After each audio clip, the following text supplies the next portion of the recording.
kind of closing remarks by the petitioner at this time. So Jim, you or whoever else you want to call forward. Thanks. All right. Well, first of all, I'm not going to dignify those comments about the fact that I represented the town for 30 years and then found it necessary to resign. It has nothing to do with this issue. This has been Sock knows why I resigned. Now, a couple things I want to talk about if I could. I'm certainly not going to lecture you on what your duties are. You all know what they are. And at one point I do think that we sort of all agree on this. Start with the last Incorporation petition. Most of the criteria was met at that time. The issue that wasn't met, reasonable homogeneity, compactness, and now the new issue of the impact of the remainder of the town. I mean, all the other issues, services and so on, were met in spades last time, and even more so this time with all the new development. So I think that's really what you have to focus on. I do think, though, that just as these last comments were brought forth, there's a lot of what I would say revisionist history thrown around here this afternoon that needs to be straightened out. A couple things in particular. The representation, they say, well, why didn't you include all of these parcels of land, these remnant portions? You know, like you kept showing that map, that 20-acre piece that's touching on Blue Mountain Road. Why didn't you include that? Why didn't you include the 2-acre piece just south of Gateway Estates? All of these. Why didn't you include those small little pieces along Greenfield Road? Well, the answer is very simple. From a logical standpoint, if you're going to set boundaries for a municipality, all of those parcels logically belong to the municipality. That 20-acre piece off Blue Mountain Road is wetland. It's completely surrounded by land in the city. It touches only at that one little point by wetland. So logically, it makes sense to include that in the city. Could have included in the petition, but we were just looking at what makes logical sense for the boundaries. Same thing with these little parcels on Springdale, on Greenfield Avenue. They're surrounded on 3 sides by the city of Brookfield, the city of New Berlin on the south side. The logic tells you that they should either be in the city of Brookfield, most likely, or the city of New Berlin. We tried to work out agreements throughout this proceeding to transfer those to the city of Brookfield, but they won't take them. Why? So that they can come in here and argue, see, they are not reasonably homogeneous in compact. So that's the answer as to why that wasn't done. And I think the city knows why, and I'm sure that if you read through the materials, you'll reach the same conclusion.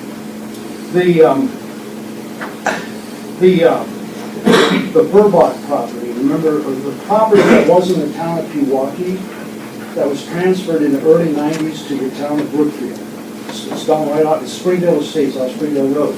It was represented to you that the town of Pewaukee transferred that to Brookfield because they wanted to incorporate and they knew this would be a remnant portion and they couldn't meet the standards. Not true. Again, revisionist history. What happened is Paul Burbach owned that land and he wanted to develop it. He lives in Elm Grove. He came to the town of Brookfield and said, hey, I want to develop this with sewer and water. So I either have to go into the city of Waukesha or I have to go into the town of Brookfield. I don't want to go into the city of Waukesha. I talked to the town of Pewaukee, and they said they'll transfer it to you. At that time, the statutes allowed transfer between 2 towns just by an agreement.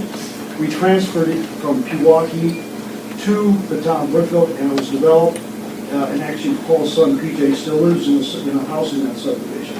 But what's important about that is not the spin that was put onto it that was done to, ensure incorporation. The important part of that is that issue is this. Why did the town of Pewaukee agree to transfer that property to the town of Brookfield? The answer is very simple.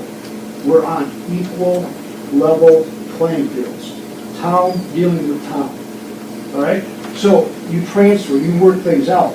Had that been the city of Waukesha and the town of Pewaukee, they would have had no agreement on it. But they were on level playing fields. Highway 59, that's I find really, you talk about revisionist history. Mr. Greasa came in and told you about all the terrible things that the town of Brookfield did on Highway 59. First of all, I kind of wonder what's the relevance of that. what, we're bad neighbors or something? You can't trust us? I'm not sure. But what he told you is inaccurate and incomplete. What happened is, when 59 Greenfield Avenue was being redone, the DOT came to all the 5 municipalities involved because it was a local share road. And the municipalities were supposed to contribute the proportionate share. The statute provides that unless all of the municipalities involved contract with the DOT cannot do a local share road. So we had these meetings, and the town of Brookfield had 1,700 feet of roadway in Greenfield Avenue. They came in and said, your share is $900,000. Well, how do you get $900,000? Well, we did a study, we did a trip study that shows where people start their journey and where they end. And we did all this, and we took it, and you come up with $900,000. And the town board officials said, well, let us see the data that you use to determine those trips. They said, well, we don't have it. We destroyed it. We don't have it. So the town board said, well, we're not going to pay any money without the data. Let's do another study. They said, no, we're not going to do another study. So the town board refused to go along. Then the city of Brookfield went back to the DOT and convinced the DOT to do the road, but to leave the 1,700-foot strip at 2-lane road. Therefore, it's no longer a local share. They don't need our approval. The DOT did the road. We offered to pay $300,000 to make it the 1,700-foot road 4-lane. They said no. A year later, the DOT came back, did the 2 lanes to 4 lanes, and now it's 4 lanes. Right? But again, what does that have to do with the incorporation? The issues here? Nothing. Again, everything is cast out here as if the town of Brookfield is somehow terrible, terrible. Everybody that lives here, you can't trust them, and they won't work with anybody. The city of Waukesha talked about 2 annexations. Again, revisionist history. The Russ Darrow dealership. Russ Darrow had a dealership. He put offers to purchase in on 2 houses next to the dealership that were in the town of Brookfield. Came in for a public hearing to rezone them. Neighbors objected. The town rejected the rezoning request. Annexed the property to the city. The city put the business zoning in, ripped the houses down, and expanded the dealership. All right? Intermunicipal cooperation? I don't see any. Then we talked about the other one, the Steinhoffels. It was former Steinhoffels. It's a medical clinic. What they wanted to do was put a road through that lot that they bought in the back onto Castle Road. The town didn't want it because it's a terrible traffic situation. They bought it, they put the driveway in. So now they have clinic traffic going through that vacant lot out onto Castle Road. Then they came to the town and said, they want to develop, can they hook into the sewer on Castle Road? We said, yes, but we want to know what's going to be put on that property. We don't want a real high-intense development because we got a traffic pattern already. We want some input on what kind of improvements are going to go into that property. So he said no. So now we're the bad actor because we won't allow extension of sewer when all we're asking for is input on development that directly affects the town? But they forget to tell you all that. Look at this map. You see that blue line that goes all the way back into the middle of the property that's including the 288 acres? They forgot to tell you that what happened is that property back there was owned by Gerald DeLapa, D-L-A-P-A. His well was contaminated from this fly ash pit right here. So the We Energies ordered them, the state ordered We Energies to extend, to get him water. They went to the city, and the city said, yeah, we'll put water in there, but only a 4-inch main, because we don't want anybody else back here hooking onto our water. And he had to sign an agreement, the town of Waukesha had to sign an agreement that nobody else could hook onto that 4-inch main. I forgot to tell you that, didn't I? When they're saying, we provided all this service area back there. What about, remember which speaker it was, acknowledged that about 25 acres of land right here in this area was transferred from the city of Waukesha sewer service area to the town of Brookfield sewer service area, done about 4 or 5 years ago, with the approval the city of Waukesha, town of Waukesha, city of Brookfield, and town of Brookfield. When they transferred that property, they did so because the town, or the city of Waukesha, has no intentions and never has had any intention of providing sewer service to that area, that 280 acres, 88 acres, except the 164 frontage. Now, Highway 59, we're all talking about this. You know what happened? When they redid Highway 59, they didn't put sewer mains in 59 all the way back here to service these properties. If they really intended to provide sewer service back here, when you're redoing 59, they would have put the infrastructure in at that time. If you take that together with the transfer of that capacity, it's clear there never was any intention. Furthermore, the city of Waukesha did not adopt a resolution agreeing to annex this property. So therefore, the issue of whether they can provide services better than the town of Brookfield is not an issue, unless I'm missing something. The only resolution adopted was by the city of Brookfield. Act 11. I think you've all got a letter on that already. That's an issue for the courts. It's nothing to do with your decision here. And I also have my opinions on that relating to the constitutionality. But that's for the courts to resolve. Okay? Maybe. We'll get there some noise. Let me see a couple more from the other one. Superfund. Wow.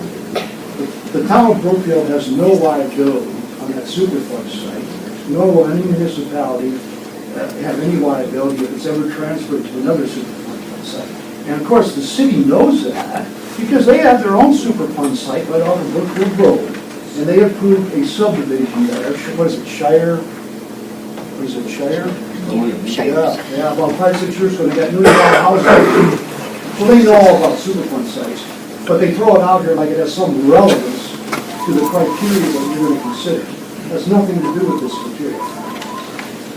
The bottom line is this. You raised an excellent question, Mr. Anderson. How can you hinder the resolution of Metropolitan, hinder the solution if there is no solution, right? Well, there is a solution. You approve this incorporation, you put us on equal playing ground, equal footing with the city of Brookfield, and you will see all of these little problems go away very fast. That land that we're talking about, these 2 acres, these 2 lots here or a lot there, if they no longer can hold that over our head because they think that'll stop us from incorporating, there will be a solution. Those lands along Capitol Drive will be assimilated. And they've been doing it all along here. We've offered to transfer it to them, they say no. Yet they have no hesitancy in annexing the land during the course of this litigation and during the course of these hearings. It will go away sooner rather than later if this incorporation petition is approved. Thank you.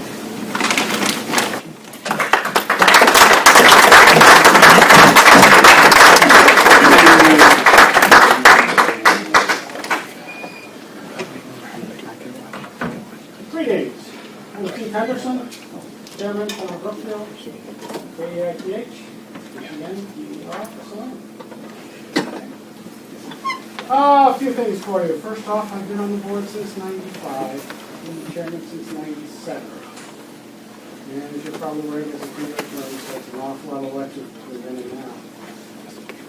Since that time of being as chairman, I've been the president, according to the past president some years back, of the Waukesha Cooperation Council. That's a committee where all 37 communities in Waukesha County get together and trade ideas and talk about things. I've also was a member of the Consolidated Dispatch for Waukesha County. That is when it was 27 communities got together and built the dispatch center in Waukesha County. I was a member of that board and helped on those decisions. I've also been on the Waukesha Community Development, or Comprehensive Development Committee. Not only on it, it was a 2-year, I was the chair. So if we're talking about communications and cooperation between our land use and zoning, I was on that committee. And currently, Waukesha County is changing from an analog to a digital 911 service. I'm the chairman of that committee too. So again, this community has been very active in trying to get things going in Waukesha County. And I think you can see that those are rather major committees that I've been on. Since I've been around for so long, obviously I have lots of comments I could make on Highway 59 and a few of the other things. But I'll concentrate a little bit on Wire Road, since the comment came up is, are the residents up there willing to form their own town, or would they like to be part of the village? And in my conversations with them, they would like to be part of the village. What? Some of them do, some of them don't. But they've also said, in talking to some of them, I asked, well, if you form a village and you're not part of it, that would involve you forming your own town board, and how do you feel about that? And I at least had one resident who said he would like to be the chairman of that board. So I don't know about the other residents, but at least there are some people that would like to do that. Lastly, on cooperation. I will lay out one thing here. There is a development on Barker Road, as the city of Brookfield pointed out. And when that development was occurring, they approached the town and asked us if we could provide them sewer service. And our comment to them was, well, sure, the pipes are right there, we'll provide service, that's no problem. And if you need the water, we can provide the water. And they said, no, we'll provide the water, we just need the sewer. I said, okay, that's fine. And their next comment was, well, what would you like in return? And I'm going, I don't need anything in return. This is sewer and water. I'm assuming if something comes up between the town and the city in the future, that we will sit down and talk about it and we'll get it done. Sewer and water. Water's going to flow, sewer's going to flow wherever the gravity takes it. Well, their response was, no, you've got to choose one thing that you want in return, because I don't want you coming back for any favors from us. I'm like, huh? You got to be kidding me. Okay, if I got to choose something, I want to complete sewer and water lines up by Capitol Drive so that my businesses up in that area can hook up. And their response was, no, choose something else. There was no doubt about what they said. And I said, well, that's what I want. If you're going to force me to choose something, that's what I want. We'll pay our fair share for the pipes and things like that, but that's what I would like. And they said, no, it's not going to happen. And I said, okay, that's not the way you should be doing this, but if I have to choose something else, okay, I'll choose the residents in the Gateway Estates area. We have sewer up there, they might need water in the future. They're all on wells, who knows? It might not happen for 10 years, it might not happen for 15 years, but at least you know that they'll have something. And they said, oh, we'll agree to that. But recognize that my original point was, this shouldn't be a real big talking point. We should all just do whatever the sewer and water needs to do. So the one thing I would just like to leave you with is, in the past, the city has made the city of Brookfield has made very comments that basically said they want to keep things the way they are. They don't want the town to become incorporated. They don't want to make the changes that were necessary for that incorporation to occur, because as long as that's out there, that gives them the chance of eventually, at some point in the future, of annexing the entire town of Brookfield. They keep nibbling away piece by piece. It may take quite a few years. It might take 50 years. It might take 75 years. Maybe it's 100 or more. But as long as they keep nibbling away, at some point, finances will get to the point that the town physically can no longer survive. And at that point, they would win. They get the town of Brookfield. So just leave you with those comments. We have tried various times to get the city to work with us and us to work with the city. If we were to point, we were to incorporate a municipality, I'll guarantee you that sewer and water conversation will not have a first world. Thank you.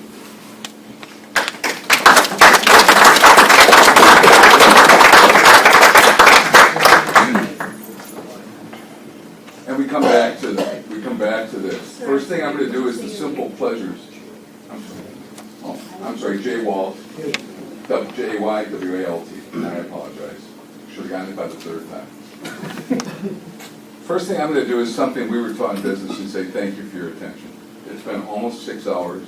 There's been a lot of documentation, there's been a lot of conflicting information, and I'm not here to draw judgment on what's right, what's wrong, what's legal, or what's not. That's not what I'm gonna do. I'm gonna look at this and say that many of the examples brought up, look what happened in the Incorporation, why it was denied there. Look what happened there. And you know what struck me as I was trying to figure out my last comments was, if not today, when? What's wrong with having governments at equal level when they've proven themselves? When the state legislature has set some statute, I agree that's arbitrary. It could have been 3 miles, it could have been 4 miles, it is what it is. But I was waiting for the rule of common sense to enter in. If that statute at the state said 3.8, I don't think we're sitting here today. But I do know that I saw failure after failure for incorporation attempt, the town of Brookfield, the town of Waukesha. I also listened to probably 4.5 hours of what's wrong with the town of Brookfield, the process, and our petition. But I didn't hear anything coming forward that said, and here's a better way to move forward. In business, we look for that. We strive for that. We try to find commonality. We try to find common ground. And we try to always, always move forward. I didn't hear one single comment from any community other than the town of Brookfield today that had one iota of plan for moving forward in a positive way. So with that, I hope you can find it as you review the information over the next period of time to look for that and to actually look at this as a positive, as a way to help the community move forward that by every other measure deserves village status. I'm here today to say, please, give us equal ground. We absolutely want to work with our neighbors, but we need to work with them as peers. We've seen what happens, and we've heard it today, when we're not viewed as peers. In fact, I felt like we were subhumans at times. So as we move forward, I ask you again to look at the things that we are trying to protect. We're trying to protect an incredible tip, a wonderful development, $1 billion of equalized value, and we can't do that when we're constantly engaged in war, in border battles, in every kind of issue you can possibly be involved in. I would love as a citizen to see our time spent cooperatively looking at this area as a region instead of individual fiefdoms and trying to look for ways to move forward. I hope you can see it that way, and I thank you again. And I am done, and I am the last for the town of Brookfield. Thank you very much. Thank you. Questions from board members? With that, I'm just,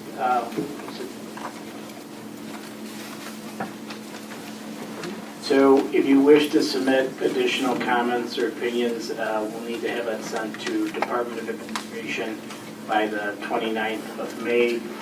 This board will continue to take in information and apply it to the standards that were outlined today. We need to render a final decision by July 30th of this year, at the absolute latest, so we will continue on our work. With that, we greatly appreciate the petitioners, those of the public interest, and especially the citizens who live in this area, your time to sit through this today, as well as offer your opinions. They have been noted and will continue to be in this decision. Those are on record. I'm going to ask at this time, are there additional people out there that wish to speak? Yes, there's a woman here. Okay. Why don't you come forward, please?